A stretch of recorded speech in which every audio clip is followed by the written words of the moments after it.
Hello दोस्तों, मैं हूं अनसीन हॉरर और आप सुन रहे हैं हॉरर कहानी, वह भी मेरी जुबानी।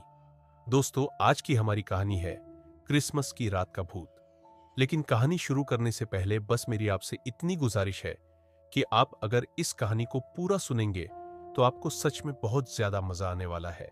साथ ही अगर आप पहली बार हमारे इस चैनल पर आए हैं तो चैनल को अभी सब्सक्राइब कर लीजिए।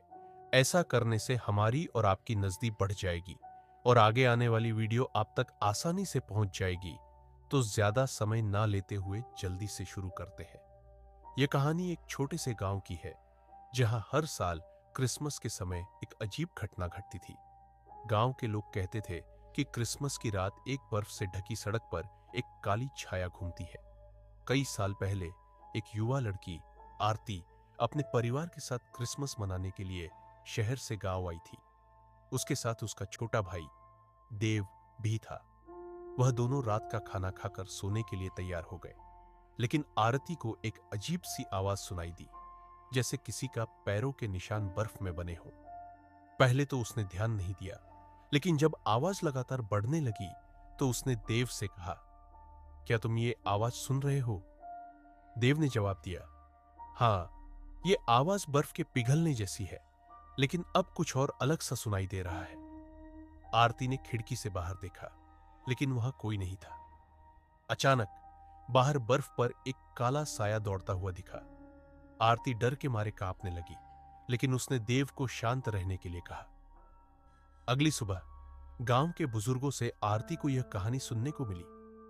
हर साल क्रिसमस की रात एक आत्मा की आहें सुनाई देती है। वह आत्मा किसी पुराने गांव वाले की है जो एक बर्फीली रात में एक हादसे का शिकार हो गया था। आरती ने सोचा कि यह सिर्फ गांव की अफवाह होगी, लेकिन उस रात जब वह सो रही थी, अचानक उसकी आंखें खुल गई और उसने देखा कि देव बिस्तर से गायब था।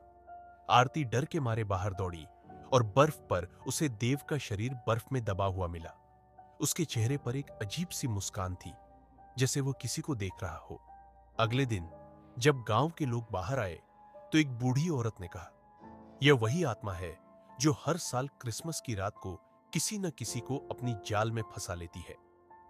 वह रात आरती और देव के लिए आखिरी क्रिसमस साबित हुई और अब गांव में हर साल क्रिसमस की रात को उस बर्फीली सड़क पर एक काले साए का पीछा करना एक डरावनी परंपरा बन गई है। गांव में अब तक यह माना जाता था कि जो भी व्यक्ति क्रिसमस की रात उस साए के करीब आता है, वह आत्मा उसे अपनी जाल में फंसा लेती है। और आरती और देव के साथ हुई घटना के बाद यह बात और भी प्रचलित हो गई थी।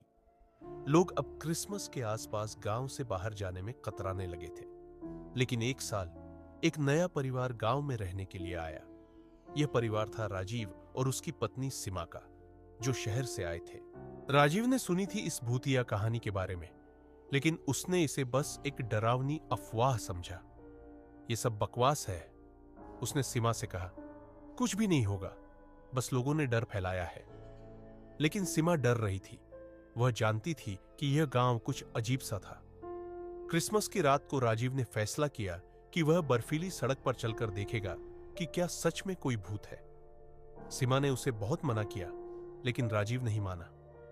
राजीव रात को गांव के बाहर अकेला निकल पड़ा और जैसे जैसे वह बर्फीले रास्ते पर चलता गया, उसके चारों ओर गहरी चुप्पी छा गई। फिर अचानक उसने बर्फ में पैरों के निशान देखे। वह निशान जैसे उसे ही अपने साथ खींच रहे थे। उसने समझा कि यह किसी और का काम होगा, लेकिन जैसे जैसे वह आगे बढ़ता गया, पैरों के निशान उसे एक पुराने खंडहरनुमा घर तक ले गए। राजीव ने उस घर के अंदर कदम रखा और अचानक दरवाजा बंद हो गया। घर में अजीब सी ठंडी हवा चल रही थी। तभी उसने कुछ देखा, एक काली छाया जो किसी इंसान जैसी दिख रही थी, लेकिन उसका चेहरा धुंधला था। वह छाया धीरे धीरे उसकी ओर बढ़ने लगी। राजीव डर के मारे पीछे भागा, लेकिन जैसे ही उसने घर से बाहर निकलने की कोशिश की, घर के दरवाजे बंद हो गए। छाया उसके बिल्कुल पास पहुंच चुकी थी। अचानक वह कटी कटी आवाजों में बोल पड़ी, तुमसे कुछ नहीं होगा, लेकिन जीने वालों को भी अगर तुमने जिंदा रहने दिया तो। राजीव का दिल धक धक करने लगा।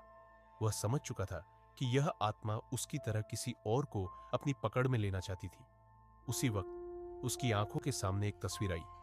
उसकी पत्नी सीमा का चेहरा डर से विकृत। राजीव चिल्लाया, सीमा, मुझे छोड़ दो, और एक जोर से चीख मारी। अचानक सब कुछ शांत हो गया। राजीव ने आंखें खोली और देखा कि वह उसी खंडहरनुमा घर के अंदर पड़ा हुआ था। उसने खड़ा होते हुए बाहर की ओर देखा और जैसे ही वह दरवाजे तक पहुंचा, उसे लगा जैसे वह किसी जादू के प्रभाव में था। अचानक एक और आवाज आई जो सीमा के जाने का एहसास कराती थी। तुम नहीं बच सकोगे क्योंकि तुमने उसे अकेला छोड़ दिया। राजीव की आंखों में आंसू थे। उसने बहुत कोशिश की, लेकिन उसे सीमा का चेहरा और वह काली छाया कभी भूल नहीं पाए। वह गांव लौटा, लेकिन वह जानता था कि इस गांव की शापित क्रिसमस की रात कभी भी किसी को नहीं छोड़ती और हर साल वह काली छाया किसी नए व्यक्ति की तलाश करती रहती है। अब राजीव सीमा की यादों के साथ अकेला जी रहा था, लेकिन उस रात के बाद उसे कभी शांति नहीं मिली। गांव में अब तक लोग कहते हैं कि राजीव ने कभी नहीं छोड़ा था उस काली छाया को, और अब वह भी खुद उस छाया का हिस्सा बन चुका है। अंत में यह कहानी खत्म हो गई, लेकिन गांव में आज भी यह डरावनी परंपरा जारी है, क्रिसमस की रात और काले साए का पीछा। दोस्तों, आज के लिए बस इतना ही। आप लोग को यह कहानी कैसी लगी कमेंट करके जरूर बताइएगा। और हाँ, अभी तक अगर वीडियो को लाइक नहीं किए हैं तो प्लीज वीडियो को लाइक कर लीजिए। अब मिलते हैं कल इससे भी अच्छे कहानी के साथ।